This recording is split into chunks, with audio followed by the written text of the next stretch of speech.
Alhamdulillah wassalatu wassalamu ala Rasulillah nabiyina Muhammadin wa alihi wa sahbihi wa man walah. Asyhadu an la ilaha illallah wahdahu la syarikalah wa asyhadu anna Muhammadan abduhu wa rasuluhu wa ba'd. Ayo ikhwah, pada kesempatan kali ini kita akan mempraktekkan bagaimana tata cara wudu Nabi sallallahu alaihi wasallam.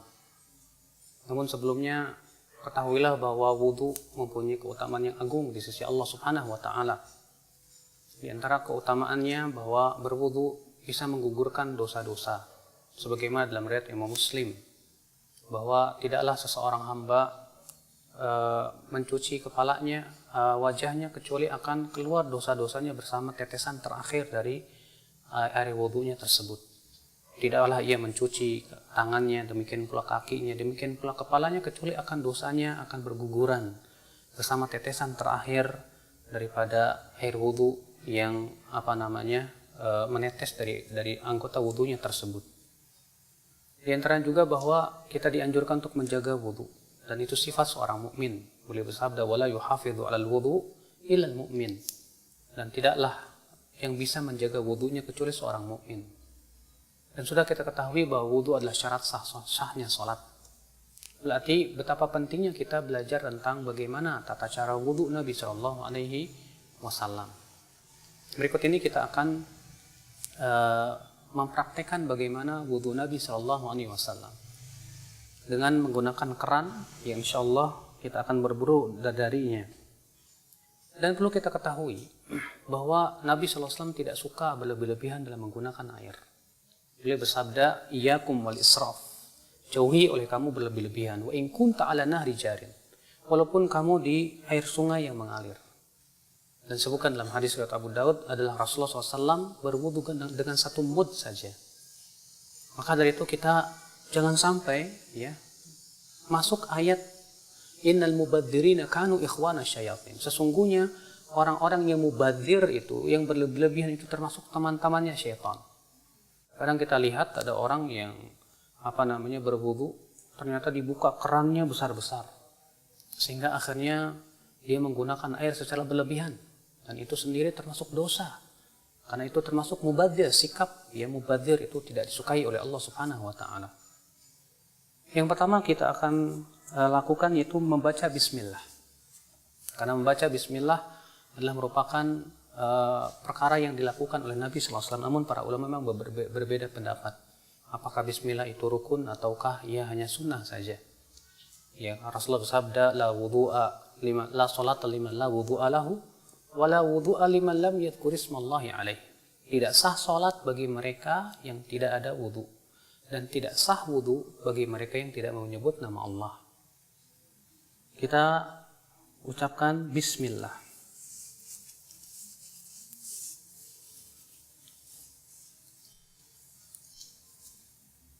Bismillah, kemudian kita cuci tangan kita 3 kali.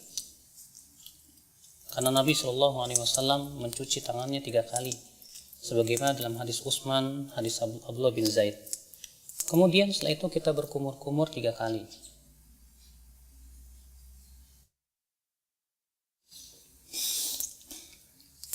Ketika berkumur-kumur, kita ambil satu telapak tangan, kemudian kita masukkan air ke mulut, lalu ke hidung sekaligus. Lalu kita keluarkan dengan tangan kiri kita.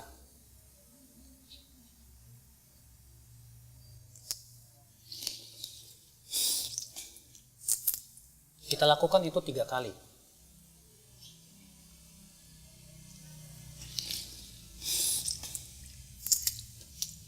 Setelah itu kita akan mencuci wajah.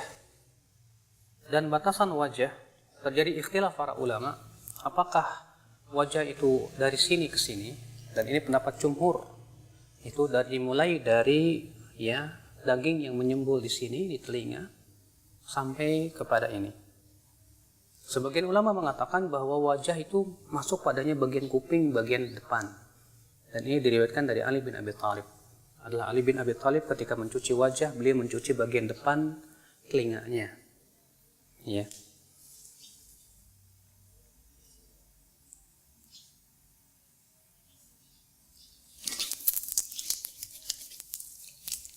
Dan dalam riwayat Ibnu Abbas adalah Ibnu Abbas ketika mengambil air dari telapak kanannya, beliau iringkan dengan telapak kirinya, kemudian beliau mengusap atau mencuci wajahnya. Kemudian dilakukan itu 3 kali.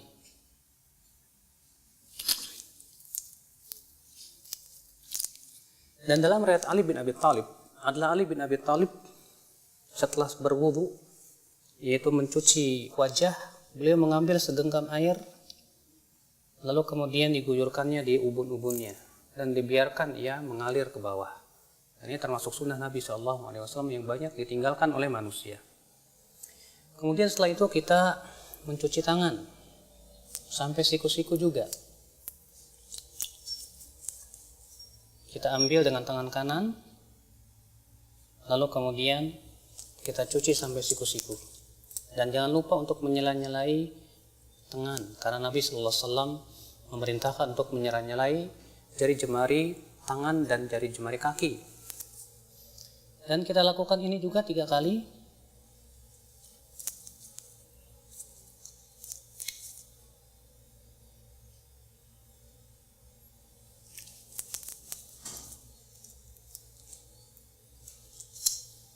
Kemudian setelahnya sebelah kiri.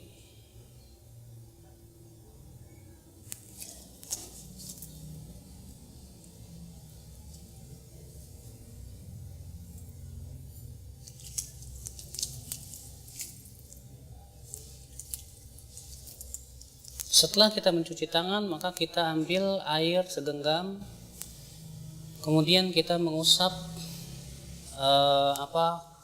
kepala kita. Dan tata cara mengusap kepala ada 2 macam. Yang pertama yaitu mengusap dari arah depan, kemudian kita seret sampai ke tengkuk, kemudian kita kembalikan lagi ke depan. Begini. Kemudian kita kembalikan lagi ke depan. Lalu kemudian kita masukkan jari kita ke dalam telinga, lalu kita usap bagian belakangnya. Seperti ini. Karena Rasulullah mengatakan al-udhunan minar ra's. 2 telinga itu bagian daripada kepala. Jadi ini cara yang pertama, itu dari arah depan.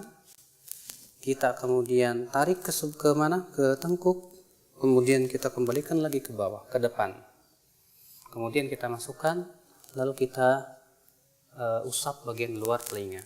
Ini cara yang pertama.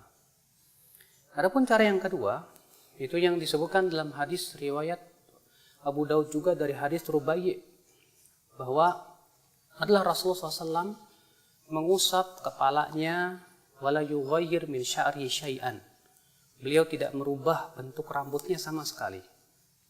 Ditafsirkan oleh para ulama, yaitu mengusap rambutnya mengikuti alur rambut sehingga tidak merubah. Sebab kalau kita mulai dari depan seperti ini, kemudian ke belakang, tentu rambutnya akan acak-acakan. Tapi Rasulullah SAW pernah melakukan supaya rambutnya tidak acak-acakan, itu dengan cara apa? Beliau mengikuti alur rambut, ya, dan mengusapnya hanya sekali saja. Yaitu dengan dalam riwayat Imam Ahmad bin Hanbal, beliau memberikan contoh, diambil air, kemudian dimulai dari tengah, lalu ke depan, kemudian dimulai dari tengah, lalu ke belakang. Ini yang dicontoh oleh Imam Ahmad bin Hanbal. Maka ini kata Al-Imam Al-Khattabi, khusus bagi mereka yang mempunyai rambut yang panjang. Ketika ia berwudu, ia tidak ingin rambutnya berubah. Maka pada waktu itu kita cukup usap kepala kita sesuai dengan alur rambut, sehingga rambut itu tidak acak-acakan. Ini subhanallah juga banyak tidak diketahui oleh banyak kaum muslimin, padahal hadisnya sahih atau hasan, dihasankan oleh Syekh Al-Albani rahimahullah. Dan dalam riwayat Muawiyah ketika mengusap kepalanya, itu beliau menggunakan cara seperti ini. Diambilnya air, kemudian air ini diguyurnya di ubun-ubun, kemudian diusapnya. Seperti ini. Dan ini pun juga dilakukan oleh Rasulullah SAW, dan itu boleh kita lakukan sekali-kali karena itu juga dilakukan oleh Rasulullah SAW. Kemudian setelah itu kita akan mencuci kaki. Kita akan cuci kaki dan kita sela-selai dengan jari kelingking. Dalam riwayat Abu Daud demikian, Rasulullah SAW menyela-nyelanya dengan jari kelingking. Kemudian kita cuci sampai mata kaki. Kita lakukan itu 3 kali. Kemudian sebelah kiri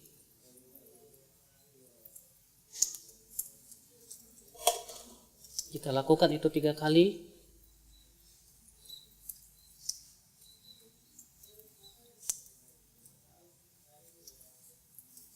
Selesai sudah berwudu. Lalu kemudian setelah berwudu dianjurkan kita mengucapkan asyhadu an la ilaha illallah wahdahu la syarikalah wa asyhadu anna Muhammadan abduhu wa rasuluh.